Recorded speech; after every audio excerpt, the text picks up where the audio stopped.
The American, Chapter 12, by Matthew C. McLean. A shorthand missile tale. The driver wasn't anything special, just another gypsy cab weaponized against his fellow plebes by disruptive technology and ruthless capitalism. Without an institution to back him up, though, it was a lot easier to convince him to talk about the Corsican. He had him dropped off in Grenoble, a neighborhood in the west, near the river. Between catching some sleep and waiting for the driver to become available, it rolled past noon before I got there. On the outskirts of town, the neighborhood would have been quaint if it had been better maintained. The buildings reached high off narrow streets, the same color as Old Town's terracotta roofs, but dingy and worn with neglect.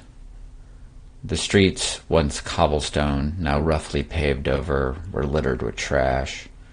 Graffiti adorned most of the steel shutters that protected the closed shops. What shops were open had proprietors that looked more like caged animals than business owners. One of them, an indomitable Sikh with a brightly colored turban, pointed me towards the address on the note. It was a 2-story brick structure that looked to be made of crumbling ash. Outside were a couple of scooters in various states of disassembly and what appeared to be a functioning motorcycle. There was a small, smudged placard stating, Petite Motos Moreau. Below this it had small, twin roll-up metal doors that led into a garage, one covered with the obligatory neighborhood art. I wondered how the owner kept the local riffraff from wandering off with his inventory.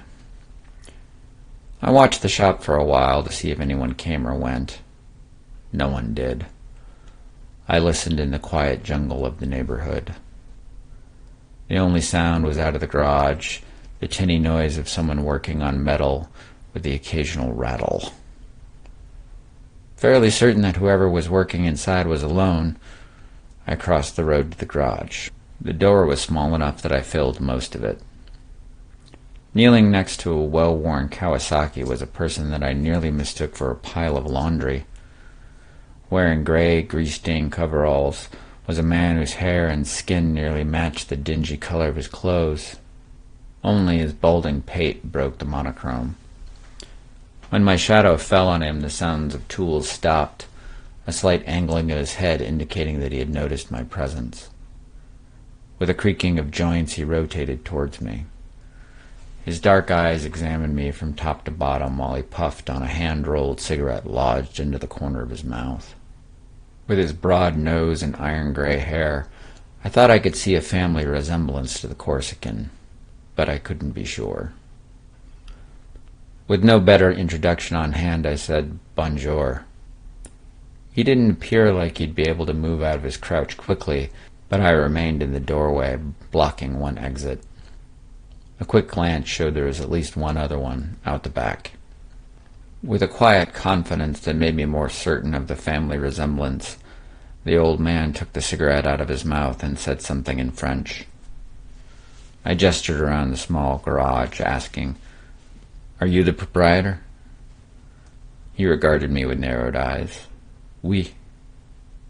2 nights ago, a young man was dropped off here. You know him? I stepped out of the doorway and closer to the mechanic. Despite me looming over him, the grizzled old man replied in a casual tone, "What does that matter to you?" "He got into some trouble at the casino." I tried to put some kindness into my voice. "I'd like to see that he doesn't get into more." This produced the most animation so far from the old man, who gave a derisive smile. "You his big brother?" "Are you his father?" I was utterly serious. He puffed on his cigarette. "Maybe. What is the name of this boy you are searching for?" I paused, stymied. I didn't even know that. The old man chuckled, rising with an audible series of pops from his knees and back. "You don't even know his name? You beat on a boy like that without even knowing who he is? What kind of man are you?" I shrugged. I'd asked myself that question more than once. "You know that. You must have spoken to him." It was his turn to shrug. He came by. I gave him an ice pack and a place to sleep. He mentioned a big American ape had pushed him around. He gestured at me with a wave of his hand, leaving trails of smoke and little doubt how he had made the connection. In an attempt to change the subject, I asked, "So you're not his father?" "Uncle." I nodded. "His last name Moreau as well?" The old man nodded before he caught himself, so I pressed further with, "So where is he now?" With some combination of relief and spite, he said, "I don't know." He had 3 friends come down to the cafe by Les Moulins to try and rough me up. I gave him a quick description of the 3 voyeurs. "Any idea where I can find them?" Several quick puffs of smoke announced some thinking. "Why would I tell you that?" I mixed lies and truths, saying, "Your nephew is sticking his nose in some business involving Carlo Sartre." "Do you really want that?" The Corsican had been fooling around with Mitnick, but I didn't know if Moreau would recognize that name. I had a strong suspicion he'd know who Sartre was. Moreau sighed heavily, one that gave off vapors of regret rather than surprise. He busied his hands by examining a wrench, rubbing grease off it. "There is a club not far, by the river, called the Factory. They hang out there sometimes." Since I had him talking, I followed with, "He mentioned something about a girl. You know anything about that?"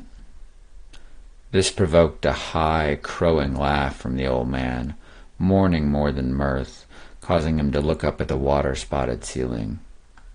Eyes raised to whatever powers he believed in, Moreau asked, "Lonzo, what have you gotten yourself into?" As sad as it might be, that sounded like a yes to me. I was going to push for more information, but a footfall behind me caught my attention. 2 men came in through the open garage door, one so wide that he nearly had to turn sideways to enter. Both of them were dressed better than the neighborhood deserved, in black coats, one in a turtleneck, the other in a dark dress shirt with a flared collar that barely contained his bull neck. It took me a second to recognize Brick and Whip from the casino, but it was enough time for them to get inside. I decided it was best to pretend not to know them. I put on my most earnest American voice and said, "Hey, fellas, we're almost done here," as if they were here to talk about scooter repairs. Whip straightened himself to his full height. Standing as tall as Sophie, he would have some serious reach. He was still bruised on one side of his face from the beating he had taken. Both his cheek and the chip on his shoulder suffered from resulting swelling. These facts had the increasing possibility of becoming important as Whip said in passable English, "We're not here to speak with him." Brick blocked the garage door, and I thought about the exit out the back. Moreau tightened his grip on the wrench he was holding. Instead of rising to that tension, I asked, "What can I do for you?" Whip smirked, bending the scar on his cheek. "We are here to offer you a ride. Mr. Mitnick would like to speak with you." I considered playing dumb, but then thought better of it. I could run, but in this small space it was anyone's guess as to how that might shake out. Besides, I had a few questions I wouldn't mind asking Mitnick. So I said, "Okay."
you.